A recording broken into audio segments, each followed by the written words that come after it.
Bueno, Mikel, iritsi dira gabonak. Ze ongi, ikaragarri gustatzen zaizkit. Niri ere, familiekin egotea lagunekin. Hori gauza erra da, baina batzutan arriskutsua da. Bai, enpresako afariak, o bazkari batean norbait tokatzen zaizu ondoan ez zaizuna gustatzen. Ni pitxunda bat ezagutzen dut, horretaz hitz egiteko. Bai, eta nik badakit galdera, bai, nola biziraun Gabonetako ekitaldietan. Bai, hortaz hitz egingo dugu. Bagozen. Aitor, asko gustatzen zait, baina kontu zibili behar da, batzutan arriskutsua da. Here you go, way too fast. No certain you're gonna crash. You should watch your step. Don't look out, gonna break your neck. So shut your mouth, 'cause I'm not listening. Ainara, zuzea, protokolo eta irudien, ez dakit aditu handi bat, badakitala zarela.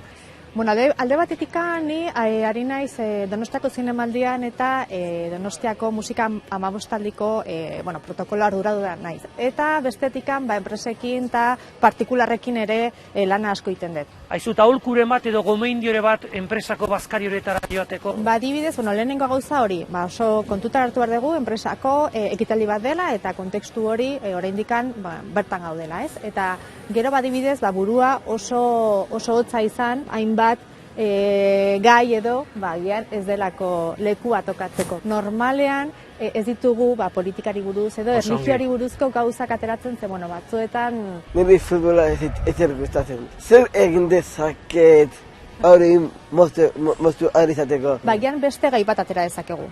Ikusi duzu gaur goizean atera den azkeneko... Mailako protokolo hori edo nola egin dezakegu, nola egin behar da? Nahi badezue, beste toki batera goaz, eta han ikusiko dugu.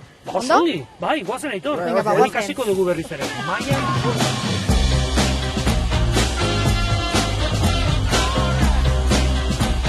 Maila horrela informal dago edo elegante dago, nola dago? Jarri diguten moduan nahiko informala esango genuke. Daukagula hemen zerbitzua jarrita, ez? Baina bira ze polita den kasu hontan maila, ez? Oso berezia da, ezta? Mantele ikanta ez daka? Penalitzateke hau. Egia da. Mantelarekin jartzean. Normalean 60 zentimetroko tartea daukagu bakoitzentzako. Da hori, Batzuetan pizka gehiago, baino, pentsa, normalean aulkiaren zabalera 50 izaten dela pizka gehiago. Aizu, eta bazkari batean, afari batean, niri tokatzen zait zerbitzatzea, ezta? Bale? Nola azten zara? Normalean zure eskubitikan hasiko zinateke, baina adibidez amarekin baldin bazaude etxean, agian beraiengatik hasi gaitezke, pizka bat hor helduagoak direlako hori, begira. Ondo zaintzeko, etxekoak ondo zaintzeko, demagun hasiko garela bazkaltzen orduan. Zer egingo dugu serbiletarekin? Lehenengo horrela eta hemen izkubien. Haupa, truko bat erakutsiko dizuet. Nola hartzen dugu, nola dagon doblatuta.